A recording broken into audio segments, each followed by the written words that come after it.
আসসালামু আলাইকুম দর্শক মণ্ডলী, পরম করুণাময় মহান আল্লাহ তাআলার নামে শুরু করছি। আমাদের সেই প্রাথমিক বিদ্যাপীঠ প্রাইমারি স্কুলের শিক্ষক মহোদয় নিয়ে তাদের কর্মকাণ্ড এবং তাদের বর্তমান অবস্থা নিয়ে আমরা সবাই সামাজিক এবং মাধ্যম থেকে শুরু করে আমাদের শিক্ষা কর্মকর্তা, উপদেষ্টা কর্মকর্তা থেকে শুরু করে যারা আছেন বর্তমান তারা একটু বোধহয় নড়ে চড়ে বসেছেন বলে আমি আশা করি। এটা আরও আগে নড়ে চড়ে বসার কথা ছিল বা করলে অনেক ভালো হতো। প্রাইমারি শিক্ষাটা আরও খুব তাড়াতাড়ি গুণগত মানের দিকে যাইতো। এখন আমরা প্রতিটা বিদ্যালয়ে ঘুরলে দেখা যায় সম্ভবত আমরা যে বিদ্যালয়গুলো প্রাইমারি, বিশেষ করে গ্রামীণ এলাকায় যে বিদ্যালয়গুলো আছে, হ্যাঁ, এইসব প্রতিষ্ঠানে যদি আমরা ঘুরি দেখা যায় যে 5টা শ্রেণী মিলে আমরা 30টা বা 15টা 20টা এরকম ছাত্র দেখতে পারবো। কিন্তু খাতায় আপনি উল্টে দেখবেন ছাত্রের অভাব নেই ওখানে। আসলে আদৌ ছাত্র আছে কি না এটাই তাহলে প্রশ্ন। সেটা বড় কথা নয়। আজকে প্রাইমারি স্কুলের শিক্ষকরা এমন একটা প্রতিষ্ঠান হয়ে দাঁড়িয়েছে। আমরা গ্রামে বিভিন্ন ধরনের ধরি শিক্ষিত ছেলে মেয়ে, বিশেষ করে মেয়ে শ্রেণী যারা আছে, মেয়ে বোন শ্রেণী যারা বলা জলি মা শ্রেণী আছে, যারা শিক্ষিত আছেন তারা তাদের স্বামী হোক, বাবা মা হোক, পিতামাতাকে ওদেরকে বলে যে আমার ভাগের জমিটুকু সেটুকু বেচে আমাকে অন্তত প্রাইমারির শিক্ষক পদে নিয়োগ বাণিজ্য বা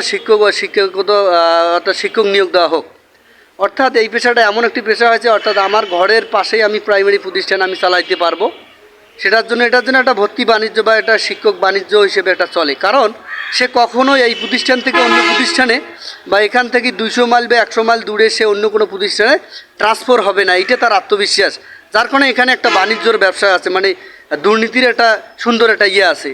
এছাড়া আরও যদি বলি, এই যে তাদের বোর্ডিং যে অবস্থাটা, তারা যে আমাদের শিক্ষা দিচ্ছে সুন্দর সুন্দর, সেটা বুঝতে পারবেন।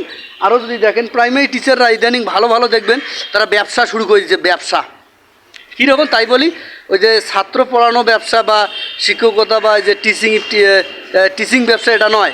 তারা এখন ওই যে যেহেতু এক এলাকা থেকে অন্য এলাকা তারা ট্রান্সফার হয় না, তাই এখন ব্যবসা শুরু করে। তারা কি ছাত্রদের নিয়ে ভাববে, ছাত্রদেরকে আমি কিভাবে পড়াশোনা করাবো, কোন নিয়মে পড়াশোনা করাইলে ছাত্রদের অদূর ভবিষ্যৎ ভালো হবে, তাদেরকে কি সুন্দর সুন্দর পড়াশোনা করাবো ইত্যাদি দিন নিয়ে তারা না ভেবে তারা এখন ব্যবসা নিয়ে ভাবতেছে। কেননা তারা ওই নিজস্ব প্রতিষ্ঠানে ওখান থেকেই পড়াশোনা করাবে, বাড়ি ওখানে, তার বাড়ির পাশের প্রতিষ্ঠান, এখন সরকারের কাছে টাকা পাচ্ছে, ওইটা নিয়ে তারা ব্যবসা শুরু করছে। এখন আমার প্রশ্ন, ব্যবসা করুক, সাধুবাদ জানাই, সেটা বড় কথা নাই। কিন্তু আমাদের ভাই বোন, এই যে গরিব শ্রেণীর গরিব পিতামাতার যে সন্তানটুকু এই প্রাইমারিতে এসে পড়াশোনা করে, তাদেরকে নিয়ে গিয়ে এই শিক্ষকরা ভাবে, যদি ভাবে তাহলে তারা ব্যবসা নিয়ে ভাবে। প্রশ্ন আমার, তারা কি ব্যবসার ধান্দা করতেছে না স্কুলের সময় হ্যাঁ, আপনারা প্রশ্ন রাখতে পারেন যে স্কুলের সময় তো আমরা যথা দিচ্ছি তো সময়। আচ্ছা, আমার রাজ্যে আমিও প্রশ্ন উত্তর দিলাম যে যথা সময় দিচ্ছেন। পঞ্চম শ্রেণীতে আমার বাচ্চার সংখ্যা কেন ভাই 5টা থাকবে, 2টা থাকবে কেন? ওখানে বাচ্চা আমার মিনিমাম 30টা বাচ্চা চাই। তারপর আপনি ব্যবসা করেন না কি করেন, মিনিমাম 30টা বাচ্চা পঞ্চম শ্রেণীতে থাকা চাই। তাহলে আমার প্রতিষ্ঠানের কি উন্নতি হবে অবনতি হবে আমরা বুঝতে পারবো। তাই আমি আশু দৃষ্টি কামনা করছি, কর্তৃপক্ষ যেন এই বিষয়গুলো ফলো করেন।